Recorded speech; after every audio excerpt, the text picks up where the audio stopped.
3.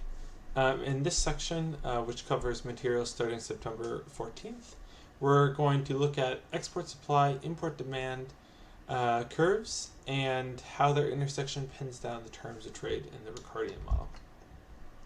So last time, what we did is we solved for production, consumption, and trade in both countries, assuming that we knew the world price. However, of course, it's worth asking how this world price comes about, and the answer is going to be it comes from looking at the intersection of the import demand and export supply curves. So today, as I mentioned, we're going to try to close the model. That is, we're going to make sure that the price is going to be derived in terms of the model, that we're not just pulling it out of thin air. And so what we're going to start with is we're going to solve for the equilibrium in the setup of the model taken from exercise 3 of last week's section. It might be a good idea if you don't have that material fresh in your head, just to re-watch or go look over the solutions of exercise 3 from last week's section, because the setup of the model is all going to be the same. And then afterwards, what we're going to do is we're going to solve for the free trade equilibrium in the general model. Okay. So let's pick back up from exercise 3 from last week's section. Just to recap a little bit. There's two countries. There's going to be home and foreign. We're going to have two goods. And preferences are going to be identical. And they're going to be given by utility over two goods, 1 and 2. So that's Q1 and Q2, where my preference is going to be half, or sort of Q1 raised to the half, and Q2 raised to the half. Both countries have the same endowment of total labor. L bar is going to be the amount of total labor they have, or their population. And so that's here going to be 1 in both cases. And then there's linear production here. Why do we call it linear? Well, because its own labor enters linearly, and then it's just multiplied by this productivity A here. And so you can notice that the marginal productivity of labor here with this linear production function is just A, because if we increase L here by 1, then the output of Y just increases by whatever AJI is, where I represents the country and J represents the good, which is either 1 or 2. And just to recall, we had that the marginal productivities of labor, A here, is going to be 3 for the home country in good 1, 6 for the home country in good 2, and then 4 for the foreign country in both goods. Okay, so this was already shown in section 2, exercise 3A, but I just want to cover it again. So assume both countries start in autarky. What are going to be the relative prices in each country, both home and foreign, in autarky? Well, notice that in autarky, wages are going to be equal in both sectors. So with perfect competition in goods and labor markets, each sector is going to pay its workers their marginal revenue product of labor. So combining these two assumptions, we have that P1A1, which is also equal to the marginal revenue product of labor. That is, if A1 is the marginal product of labor, that is the additional output of good 1 that each worker produces, then the marginal revenue product is just taking that output and multiplying it by its market price. So the marginal revenue product of labor is just P1 times A1.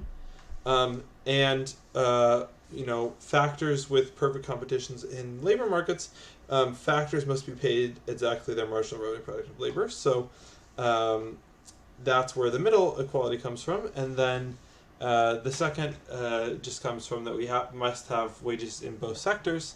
And so likewise, we have to have that workers in sector 2 are paid their marginal revenue product of labor likewise. And so you can note that if we have that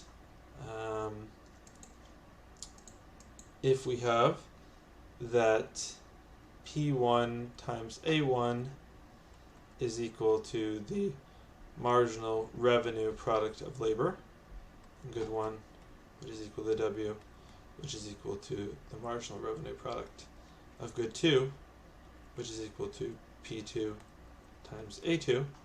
Then notice, if I just divide by P1 here on both sides, so these cancel, and I get P1 over here.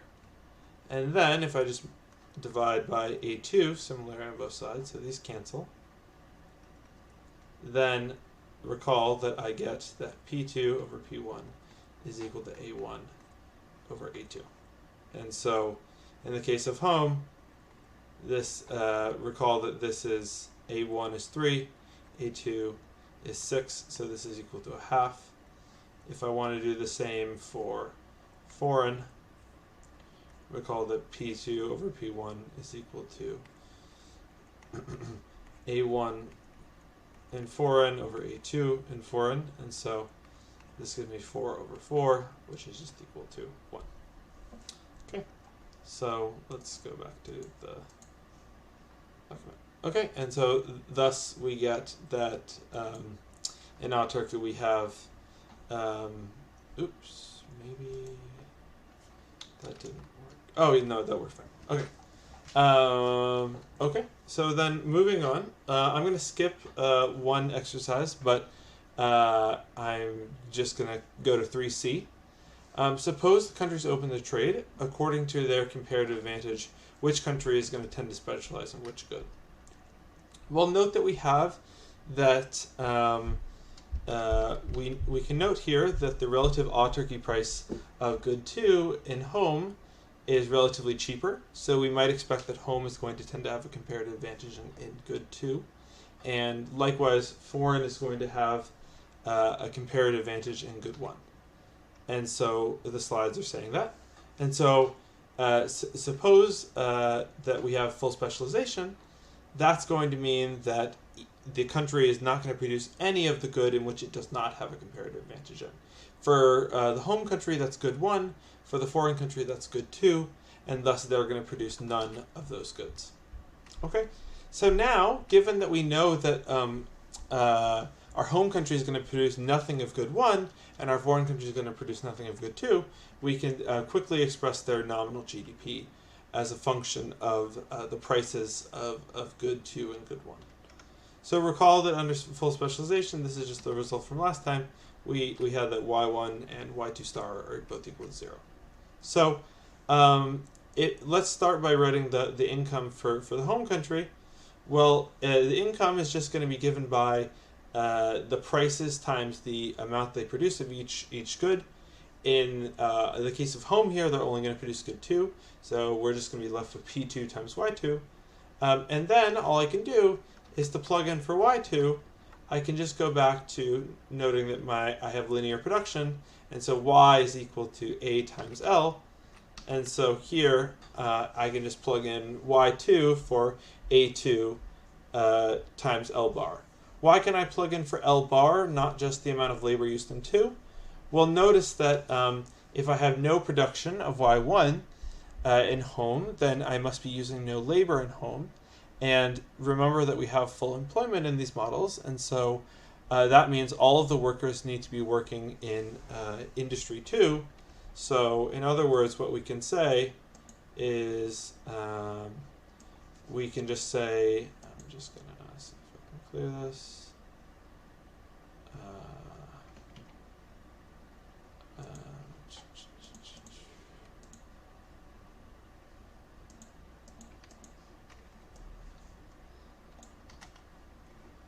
And so note that we must have that in home, L1 plus L2 must equal to L bar.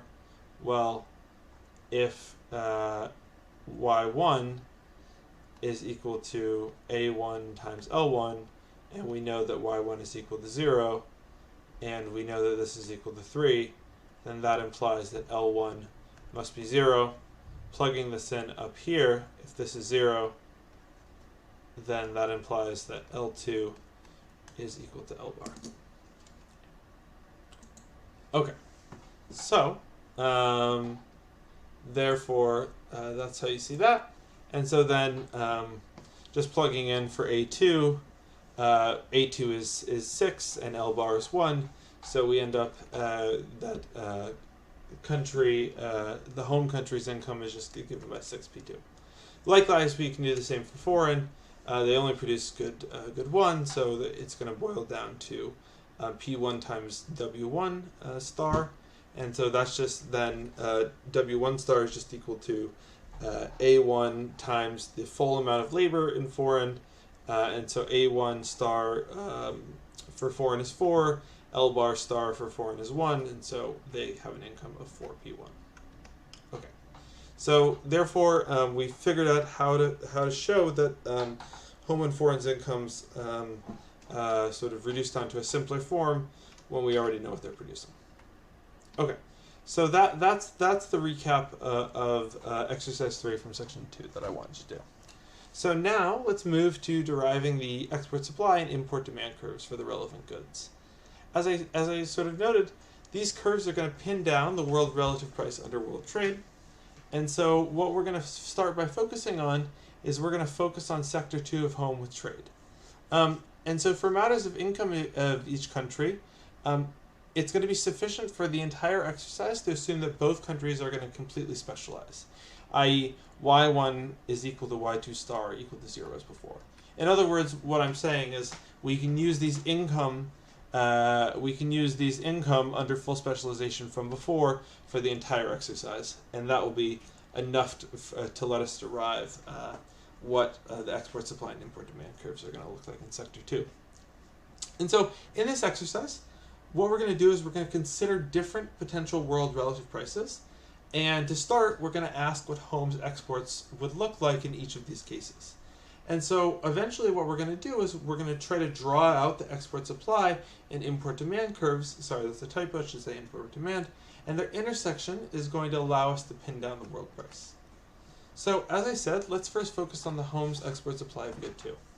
So since we already said that home is going to have a comparative advantage in good 2, then what we're going to have is we're going to have that their production of good 1 is going to be 0. Therefore, there's no production, there's no laborers working in industry 1, and we have full employment, so therefore L2 must be equal to L bar. And so their production of good 2 is just going to be all of the laborers in the economy times A2. A2 here is 6, and then the total amount of workforce we have is 1. So so the amount of production of Y is going to be 6. Okay. So now let's think about what home's consumption of good 2 is going to be given by. Well, notice that if we go back to Cobler's utility, we know just from this utility function that home is going to spend, as well as foreign, both home and foreign are going to spend half of their income on good 1 and the other half on good 2. Why do we have that result? Well, that's just section 1, exercise 4. And so if you don't see that immediately, you can go back to there. Okay? And so now, given that home has a comparative advantage in good 2, we know that home's income is only going to be given by revenues sold that come from selling good 2. And so what we can do is we can simplify for home's consumption of good 2 in a little bit more simple of a way. And so note that what we can do is let's solve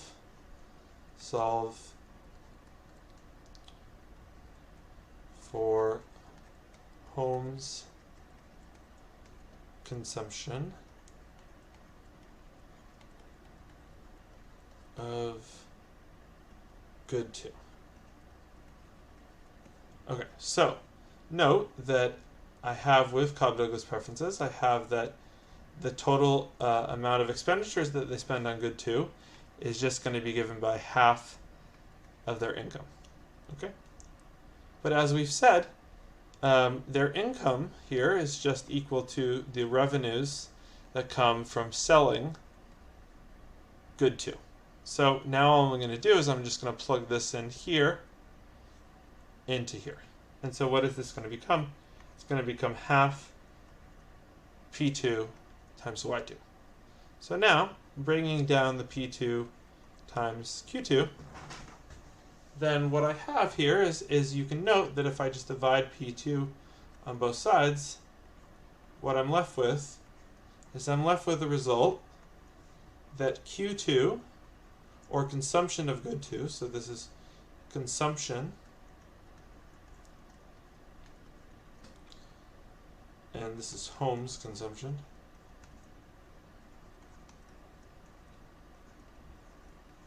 good 2, is just equal to half the amount they produce. And so this is production of good 2.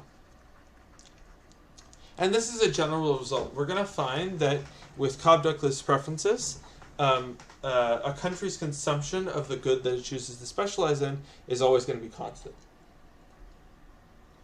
In this case, with an exponent of half on the consumption of good 2, we're going to have that home is going to consume exactly half of whatever it produces of good 2. Okay.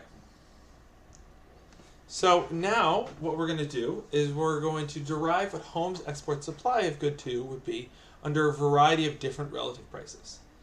But when we consider these prices, it's really important to keep in mind that we are not saying that these relative prices would occur in equilibrium. Rather, what we're doing is we're hypothetically considering different ranges of relative prices to trace out home's export supply curve. And so we're going to do the same thing for foreign's import demand as well, and that will determine prices. And so the intersection of home's export supply and foreign's import demand will determine prices. But in order to be able to trace out both home's export supply and foreign's income demand, we need to consider different hypothetical ranges of relative prices just to figure out what the export supply would look like under those prices, not saying that those prices would occur. So case 1. Case 1 is when home opens up to trade as we expect. The world price that they receive is going to be higher than home's autarky price. And so this is the standard case we've seen before. And in this case, home is going to fully specialize in good 2 here. So recall that we showed that home is going to produce 6 units of good 2, and they're going to consume half of what they produce. So if home's export supply is just is whatever they produce minus what they consume, then you can note that if we just plug in for their consumption of good 2, well, that's just half of what they're producing of it. And so it should be that home's export supply, if they consume half of what they produce, then they're going to export the other half of what they produce. And so that's exactly what we have here. And then if they're producing 6 units of good 2, well then that means that they're going to export 3. And so home's export supply in this case is very simple. If world prices are higher than what home's autarky price was, then home is going to export a constant number of good 2. It's just going to export 3 units. Now let's consider another case, and I want you to keep in mind that this isn't the case that's going to occur. It's just going to be a hypothetical that we're going to consider as to what would happen to home's exports here. So the case is, suppose that the world price is below home's autarky price. In essence, the opposite of what we would expect to happen. Well, if that was the case, then home, instead of having a comparative advantage in producing good 2, well, now it has a comparative advantage in producing good 1. And the reason is relative to the world, home now is relatively the value of good 2 is now relatively expensive, and likewise, home is going to have a relative price of good 1 that's relatively cheap. So what it wants to do is it wants to export 1 and import more of good 2 to bring down its price. So now, if world prices were to happen like this, then home is no longer going to produce good 2, and so it's going to fully specialize in good 1 instead, and thus exports of good 2 are going to be 0, and because it's going to import them rather than export them now. So now let's consider another case, and this is going to be the case of if when home opens up to trade, the world price it faces is exactly its autarky price. So at autarky prices, recall that wages are going to be equal to the two sectors, and this implies that workers are going to be indifferent between working in industry 1 or 2. So we can assume that home's income is going to stay the same as when it's fully specialized. It might be a good exercise to ask yourself why we can do this. And so home's export supply, they're still going to export half of whatever they produce. And so if workers are indifferent between producing good 1 or good 2, then they could specialize in good 1, good 2, or some combination.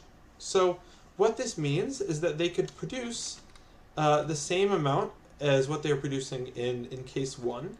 They could produce y2 equals 6, or they could produce as little of y2 as they were producing in case 2. They could produce 0.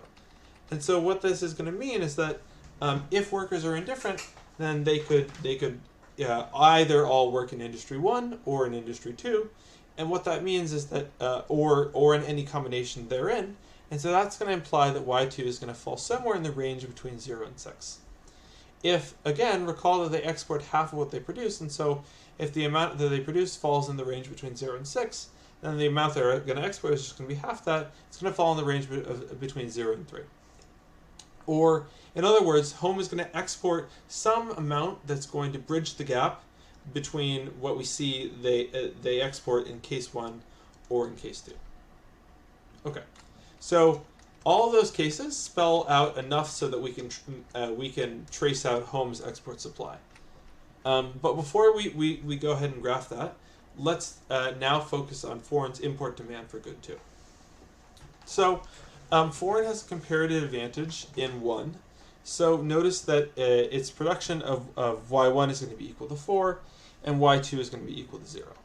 Where does y2 equal 4 come from? Well, just to show you really quick,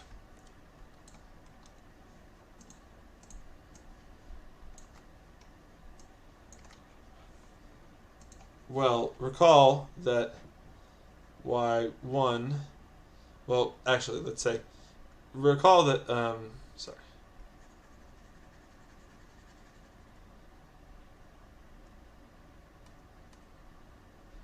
Okay, so foreign has a comparative advantage in good 1, right?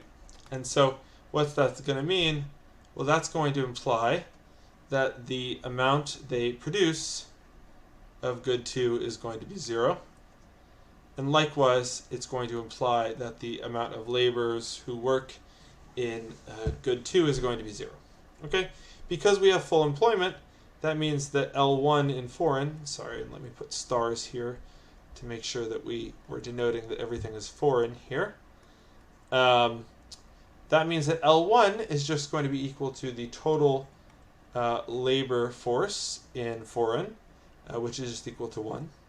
And so now, with linear production technologies, note that production of y1 in foreign is just going to be equal to A1 star times L1 star in foreign. And so recall that A1 star is just equal to 4, and therefore we know that all of our workers are going to work in good 1. So this implies that we're going to produce 4 units of y1 in foreign. So it's quite powerful when we know that a country is fully specialized, because then it allows us to know exactly the quantities of what they're going to produce. So likewise, consumption for good 2 and foreign, well, foreign has the same preferences, so they're just going to consume half of their income on good 2 as well. Foreign's income looks a little different. It's just given by whatever it is that they're producing, the revenue from what they're producing, which is just P1 times foreign's production of good 1. We know that they produce 4 units of good 1 when they're specialized, and so foreign's income is just going to be 4 times the price of good 1. So now we can plug that in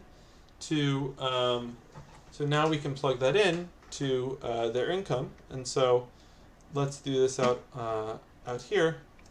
So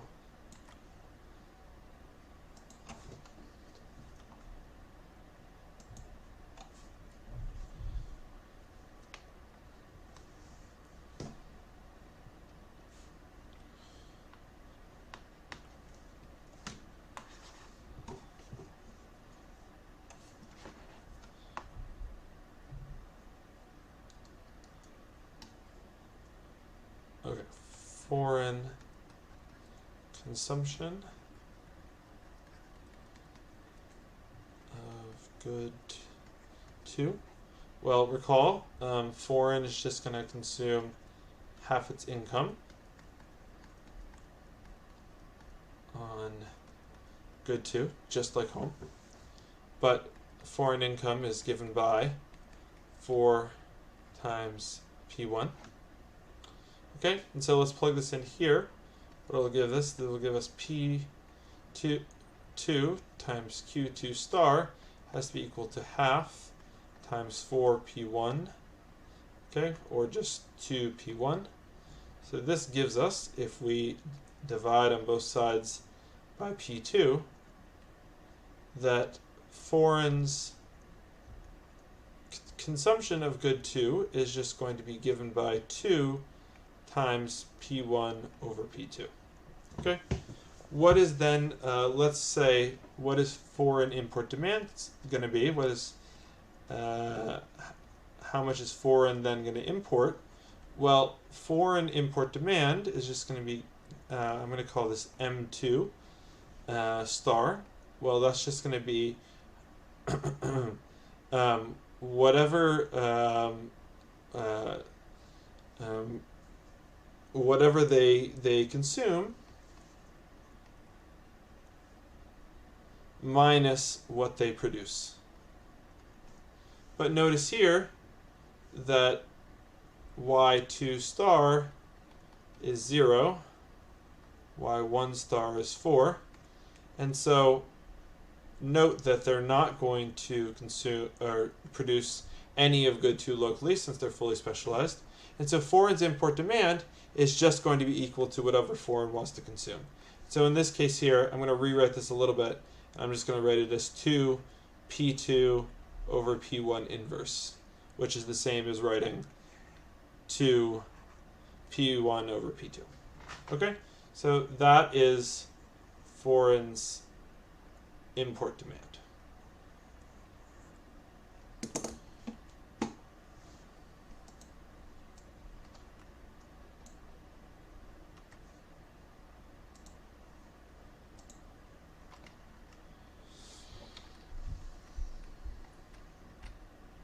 Okay, so now, similarly to how we did for home, we're going to go through a number of cases for tracing out foreign's import demand curve. So in case 1, the world price is going to be lower than the relative autarky price in foreign. And this is exactly what we'd expect to happen when these two countries open up to trade. So foreign's import demand, we just showed, under full specialization, is just given by M2 star equals 2 times P2 over P1 raised to the minus 1 or inverse. Okay, so let's now consider case 2. And so in case 2, the world price is now higher than the relative autarky price in foreign. In other words, now, in comparison with the world, a foreign produces good 2 relatively cheaply, or the relative price of good 2 in foreign is relatively cheap compared to the world. So foreign would now specialize in producing good 2, and instead of producing good 1, they'd fully specialize in good 2 and just import good 1 from abroad. And so there's no need to import. Instead, in this case, they'd actually be exporting good 2, and so thus their imports of good 2 would be 0. In case 3, we're going to consider the case where the world price is exactly equal to the relative autarky price in foreign, or the world price is equal to 1. So what would happen there? Well, again, workers are going to be indifferent between producing good 1 or good 2. Then they could produce some or all of good 2 that's consumed locally. And so the result is going to be that the imports are going to be in between case 1 and case 2. So note in case 1, if their import demand is this, and we plug in for P2 over P1 equal to 1, which is exactly the case when their autarky price, the autarky price will be equal to the world price, then we'll get that their import demand at relative prices equal to 1 will just be 2. Therefore, their import demand in case 3 is going to be exactly in between case 1 and case 2. So in case 1 they had an import demand of 2, and in case 2 they had an import demand of 0, and therefore import demand in case 3 is just going to be somewhere in between 0 and 2. And so to graph it, recall that we said that that Home's export supply was going to be 3 if the relative price was higher than a half, and it was going to be anywhere between 0 and 3 if it was equal to half, and Home's export supply was going to be 0 if prices were anything lower than a half. And so right here, the area that I'm outlining with my mouse here, this is the area in which if relative prices are lower than, Home, instead of exporting, they'll just import good 2 instead. Along the line at which prices are exactly equal to Home's autarky price, they're indifferent between production of good 2 and good 1. And so they'll be anywhere between an exports of 0 and 3. And then anywhere at world prices that are greater than a half, Home just exports 3, and they always export 3. This is the case. Home will always have a vertical export supply curve when it has Cobb-Douglas preferences, and it's specializing in that good. Okay, for an import demand, however, if we go back to this expression, notice that import demand here, and the reason that I've written this with 2 times P2 over P1 inverse is that notice that as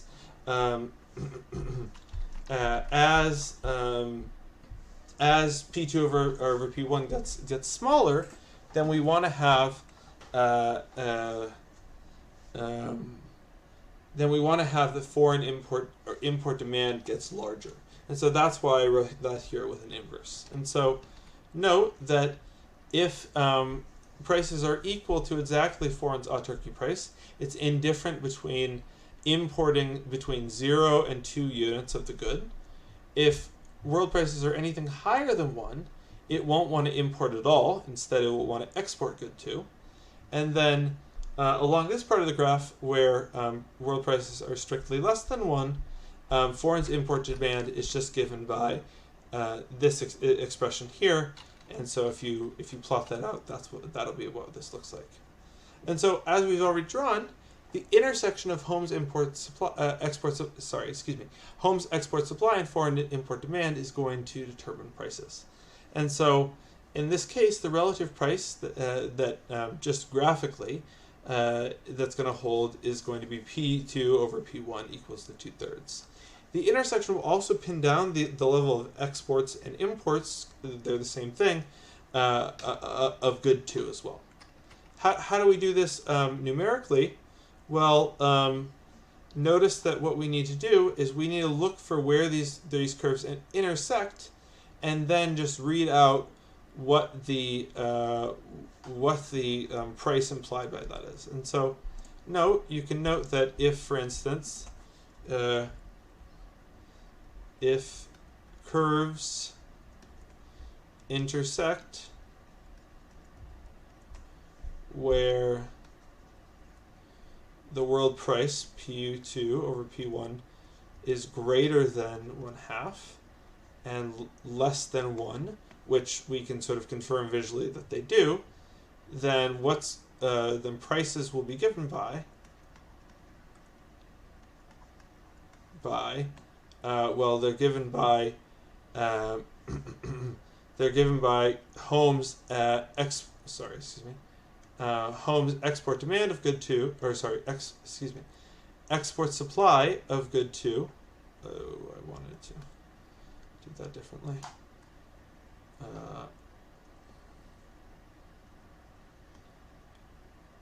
export supply of good 2, which, recall, when prices are greater, world prices are greater than a half, they're just given by a third, and where foreign's import demand is less, where foreign's import demand is given by where relative prices are less than 1, and so that's means the foreign's import demand will follow this expression here. Okay, so how do we solve for world prices here? Well, I'm just going to multiply by P2 over P1 on both sides.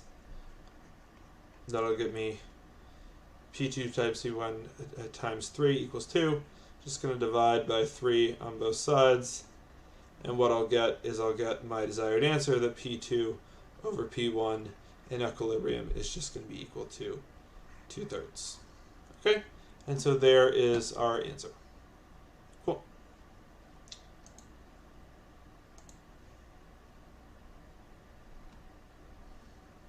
Okay, so what you can also do is you can do the same thing and examine foreign export supply and home import demand for good 1. The intersection there between export supply, foreign's export supply of good 1 and home's import demand for good 2 will also give the same relative price. And so in general, what does this tell us? You only have to solve for export supply and import demand in one good to determine the relative price. And so it's good practice that you do the same thing for good 1. And the section notes have that solution. But you will find the same answer, and so I think it's good practice for you to do yourself. Okay?